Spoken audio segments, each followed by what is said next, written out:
ప్రభువా, నా పెదవులను నా హృదయమును శుద్ధి చేయుము. నేను నీ పవిత్ర సందేశమును ప్రజలకు వినిపింతును. పితకు పుత్రునకు పవిత్రాత్మకు స్తుతులు, ఆదిలో వలె ఇప్పుడును ఎల్లప్పుడును కలుగునుగాక. ప్రభుని మోక్షారోహణ మహోత్సవము. ప్రియమిత్రులారా, ఈరోజు తల్లి శ్రీసభ మన ప్రభువగు యేసుక్రీస్తు మోక్షారోహణ మహోత్సవమును అర్థవంతముగా కొనియాడుచున్నది.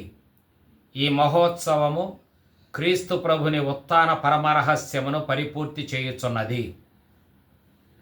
యేసుక్రీస్తు మహిమలో ప్రవేశించుటను తలంచుకొని యావత్ శ్రీసభ ఆనందించుచున్న పర్వదినమే ఇది.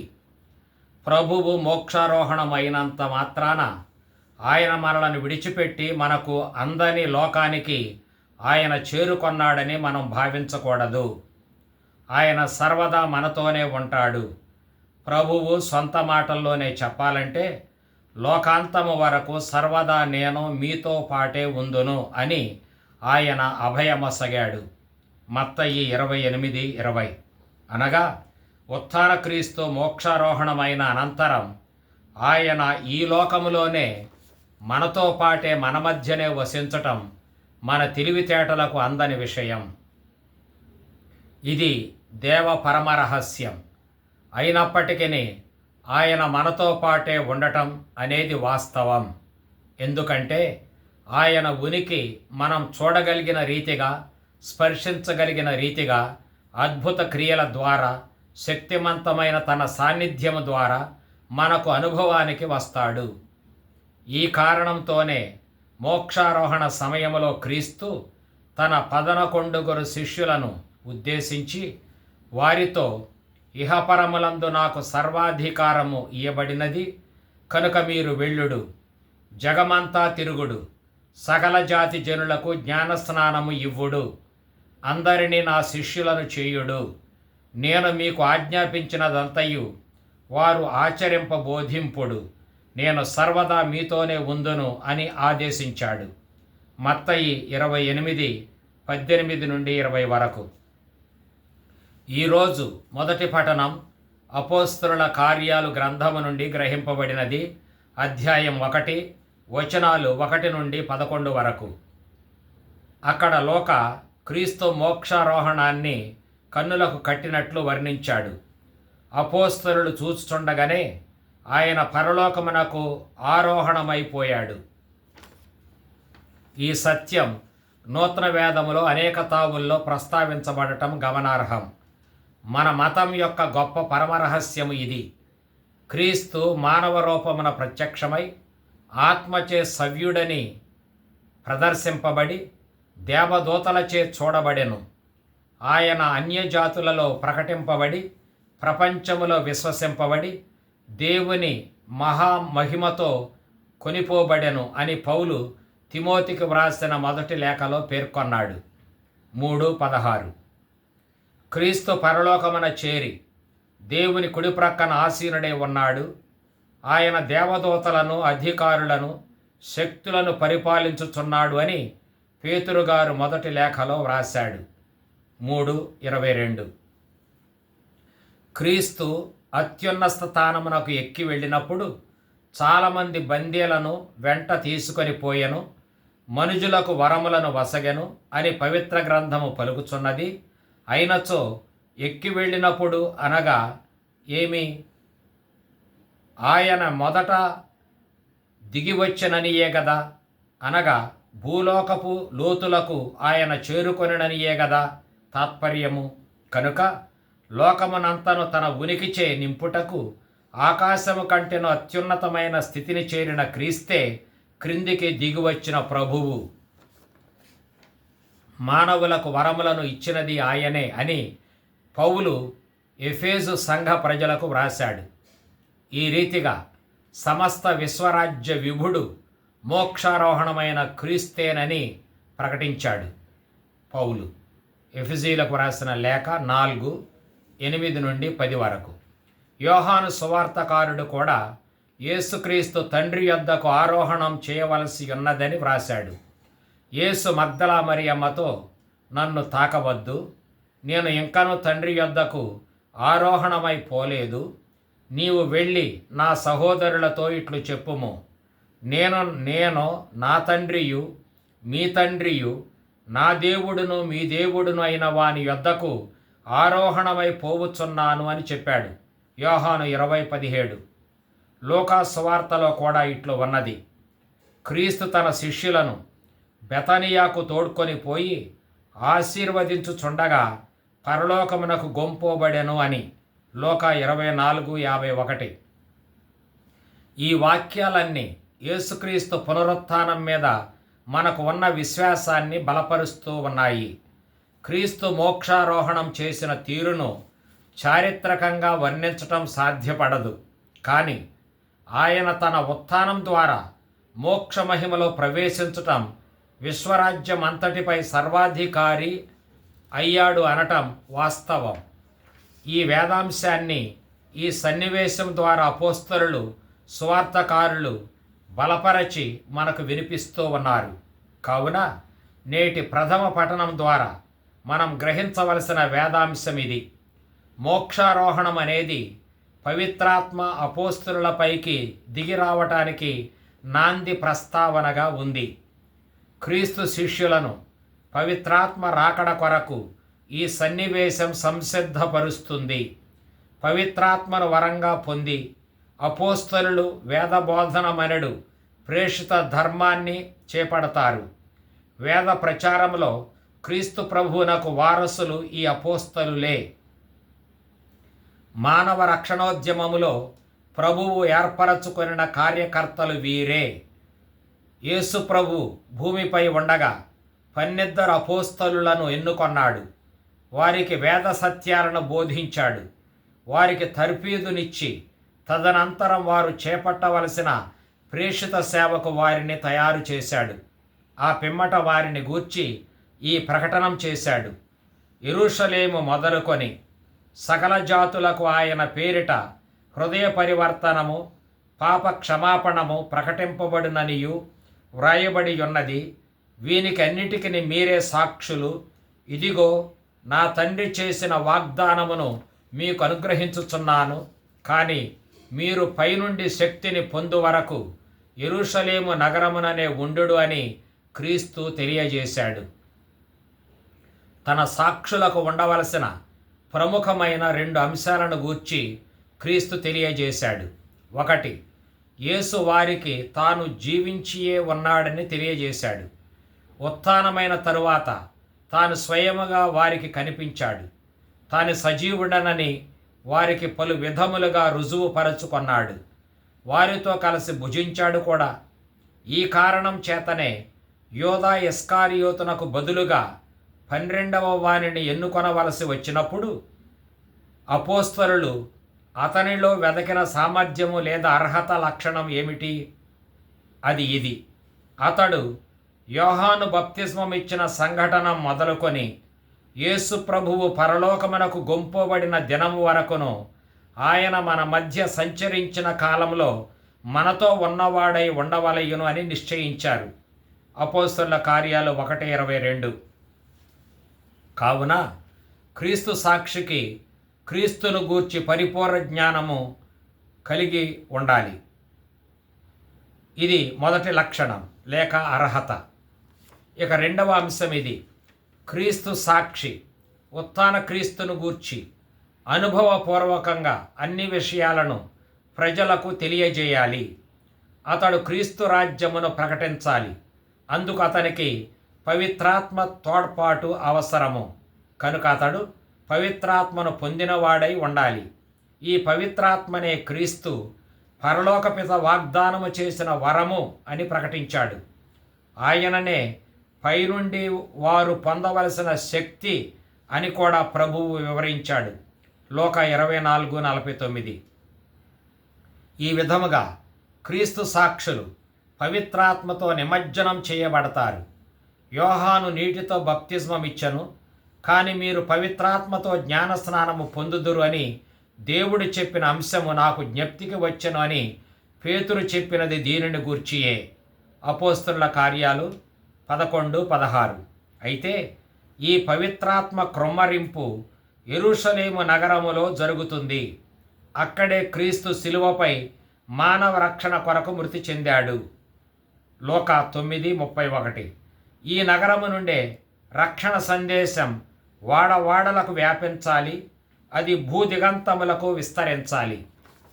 నేటి మొదటి పట్టణంలో లూకా ఇట్లు పేర్కొన్నాడు: యేసు మరణించిన పిదప 40 దినముల పాటు తాను స్వయముగా వారికి కనిపించెనని వ్రాశాడు. ఇక్కడ 40 దినములు అంటే ఖచ్చితంగా లెక్కగట్టినట్టు 40 రోజులు అనే అర్థాన్ని చెప్పకూడదు. 40 అనే సంఖ్య ఒక సంపూర్ణ సంఖ్య. బైబిల్లో 40 రోజులు అన్నా లేక 40 సంవత్సరాలు అన్నా ఇది వ్యక్తులను, ప్రజలను ఆ పిమ్మట జరగబోయే ఒక ముఖ్యమైన రక్షణ ఘట్టానికి సమాయత్తపరచే గడువు. అనగా చాలా ప్రాముఖ్యం గల దైవ కార్యం ఏదో జరగబోతుంది అని ఈ సంఖ్య సంకేతాత్మకంగా సూచిస్తుంది. ఉదాహరణకు, యూదులు ఎడారి గుండా 40 ఏండ్లు ప్రయాణించారు అని చెప్పబడింది. అనగా దీని తరువాత ఒక గొప్ప సంఘటన జరిగింది. ఇశ్రాయేలీయులు వాగ్దాన భూమిలో ప్రవేశించారు. ఈ అద్భుత సన్నివేశానికి సన్నద్ధం చేసి కాలాన్ని 40 సంవత్సరాలు అనే సరి సంఖ్యతో రచయిత సూచించాడు. మరొక ఉదాహరణం మోషే విషయంలో చెప్పబడింది. మోషే సీనాయి పర్వతం మీద 40 దినాలు గడిపాడు. ఆ తరువాత జరిగిన మహత్తర కార్యమేమిటి? మోషే దేవుని చేతుల మీదుగా ధర్మశాస్త్రాన్ని చేకొన్నాడు. అగ్నికుండంలాగా బగ్గున మండుతున్న యెజెబెలు రాణి ఏలీయాను వధించడానికి యత్నిస్తుండగా ఆయన 40 నాళ్లు నడచి దేవుని కొండ అయిన హోరేబునకు చేరుకొన్నాడు. ఈ 40 రోజుల శ్రమ అనంతరం ఒక గొప్ప సంఘటనమే జరిగింది. అక్కడ ఏలీయా ప్రవక్త దేవుణ్ణి కలుసుకొన్నాడు. రాజుల మొదటి గ్రంథం అధ్యాయం 19. అలాగే మన ప్రభువు కూడా 40 నాళ్లు ప్రార్థనాపూర్వకంగా ఎడారిలో గడిపాడు. పవిత్రాత్మ ఆయనకు తోడుగా ఉన్నాడు. ఈ 40 రోజులు అయ్యాక ఒక గొప్ప సంఘటనమే జరిగింది. క్రీస్తు తన జీవితంలో ఆఖరి ఘట్టాన్ని ప్రారంభించాడు. అదే ఆయన బహిరంగ జీవితం. ఈ విధంగా 40 అనే సరి సంఖ్య ఆ తరువాత జరగబోయే మహత్తర కార్యానికి, రక్షణాత్మక ఘట్టానికి మనలను సంసిద్ధపరుస్తుంది. నేటి సందర్భంలో ప్రభువు 40 రోజుల దర్శనాలు, రుజువులు ఇచ్చిన తరువాత వారిని తాము చేపట్టనున్న ప్రేషిత సేవకు అప్పగించాడు. దైవరాజ్యమును గూర్చి బోధించుమని ఆదేశించాడు. ఇది క్రీస్తు శిష్యుల జీవితంలో ఎంతో మహోన్నతమైన కర్తవ్యం. వారు చేపట్టారు. ప్రపంచమంతటా వారు పర్యటించి దైవరాజ్య నిర్మాణం కొరకు శ్రమించాలి. ఈ ప్రేషిత సేవలో ప్రధానాంశం ఇది. అపోస్తలులు క్రీస్తును గూర్చి సత్యాలను ప్రజలకు స్పష్టముగా తెలియజేయాలి. ఈ ఆదేశం ప్రకారమే పునీత పౌలు రోము నగరంలో ఇట్లు ప్రకటించాడు. పౌలు బహిరంగముగా, నిరాటంకముగా దేవుని రాజ్యమును గురించి, ప్రభువైన యేసుక్రీస్తును గురించి వారికి బోధించుచుండెను అని వ్రాయబడింది. అపోస్తలుల కార్యాలు 28:31. ఫిలిప్పు దేవుని రాజ్యమును గూర్చియు యేసుక్రీస్తు నామమును గూర్చియు సువార్తను ప్రకటించుచుండగా వారు అతనిని నమ్మి పురుషులను స్త్రీలను జ్ఞానస్నానమును పొందిరి అని అపోస్తలుల కార్యాలు 8:12 పేర్కొంది. పౌలు బర్నబాలు పిసిదియాలోని అంటియోకియాకు పోయిరి. అక్కడ వారి మనస్సులను దృఢపరచి విశ్వాసమునందు నిలకడగా ఉండవలెనని వారిని ప్రోత్సహించిరి. మనము దేవుని రాజ్యములో ప్రవేశించుటకు పెక్కు ఇక్కట్లను భరింపవలెనని వారు బోధించిరి అని అపోస్తలుల కార్యం 14:22 పేర్కొంది. పౌలు ప్రార్థనా మందిరములోనికి వెళ్ళి 3 మాసముల వరకు ధైర్యముగా ప్రజలతో మాట్లాడుతూ తర్కించుచు దేవుని రాజ్యమును గూర్చి వారికి నమ్మకము కలిగింప ప్రయత్నించుచుండెను అని అపోస్తలుల కార్యాలు 19:8 పేర్కొన్నది. దేవుని రాజ్యమును గూర్చి ప్రసంగించుచు నేను అందరి మధ్య సంచరించి ఉన్నాను, కాబట్టి ఈ దినమే దీనిని మీకు తెలియజేయుచున్నాను. మీలో ఎవరు నశించినను దానికి నేను బాధ్యుడను కాను. ఎలయనా దేవుని సంకల్పమును మీకు ఎరిగించుటలో నేను వెనుకంజ వేయలేదు అని పౌలు ఎఫెసు సంఘ పెద్దలకు తెలియజేశాడు. అపోస్తలుల కార్యాలు 20:25-27 వరకు.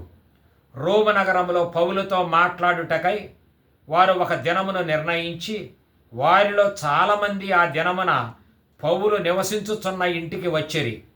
ప్రొద్దు పొడిచినది మొదలుకొని ప్రొద్దు కృంకెడు వరకు పౌలు వారికి వివరించుచు దేవుని రాజ్యమును గూర్చి సందేశము వసగెను అని అపోస్తలుల కార్యాలు 28-23 పేర్కొన్నది. 40 దినముల తరువాత అపోస్తలులకు అప్పగించిన అత్యంత విశిష్టమైన ప్రేషిత సేవ వేద బోధ, దైవరాజ్య ప్రకటన, క్రీస్తు వ్యక్తిత్వమును గూర్చిన సందేశము వెల్లువలా ప్రవహించి అనేక మంది ప్రజలకు రక్షణ కల్పించాయి. కనుక మోక్షారోపణమైన క్రీస్తు సాక్షులమైన మనము కూడా చేయవలసిన వేద ప్రచారం ఇదియే. దీనికి మనం దీక్షతో అంకితమై మన కర్తవ్యమును నెరవేర్చాలి. వేద వ్యాపకం జరుగుతూనే ఉండాలి.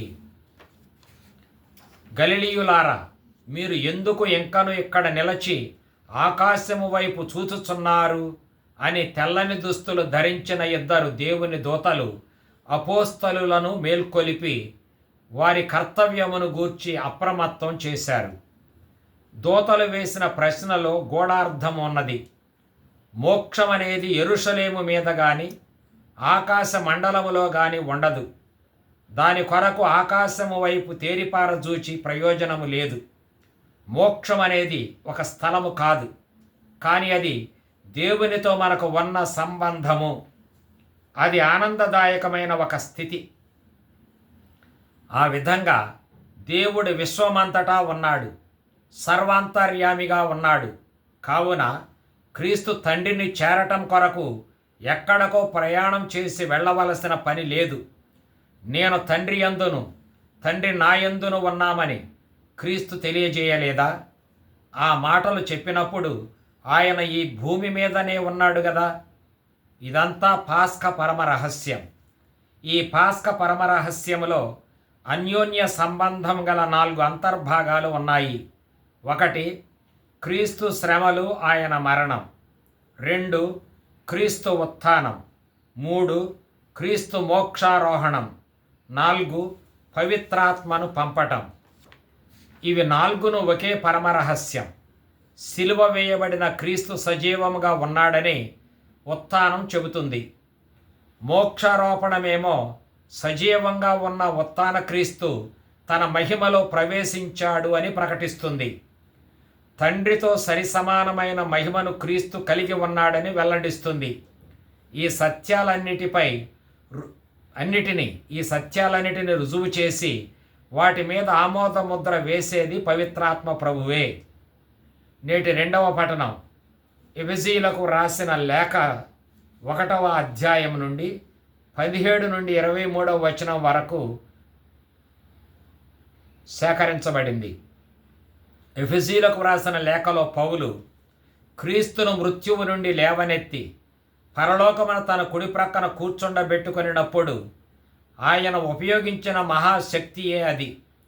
దివ్యులకు ప్రభువులకును, అధికారులకును, శక్తులకును, ప్రభువులకును అధికుడై క్రీస్తు అచట పాలించుచుండెను. ఇహ పరలోకములలో ఉన్న సమస్త అధికార పదవుల కంటెను ఆయన అధికుడు. దేవుడు సమస్తమును క్రీస్తు పాదముల క్రింద ఉంచెను అని.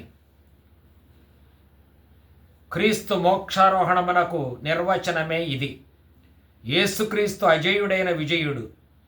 ఆయనే సమస్తమును పాలించు మెస్సియా రాజు.